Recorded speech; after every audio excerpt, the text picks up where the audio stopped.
ప్రస్తుత చిలకలూరిపేట ఎమ్మెల్యే మాజీ మంత్రి ప్రత్తిపాటి పుల్లారావు గారికి కూడా ఒక వినతి పత్రాన్ని అందజేశారట.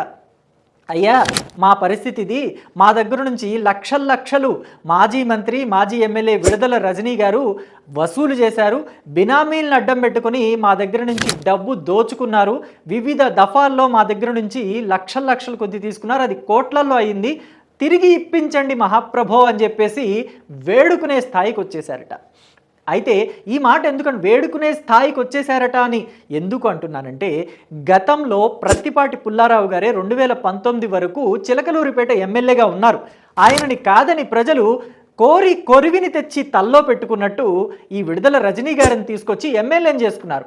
ఎమ్మెల్యేని చేస్తే మనల్ని ఏదైనా ఉద్ధరిస్తారులే అనుకుంటే వాళ్ళ దగ్గర డబ్బులు వసూలు చేశారట.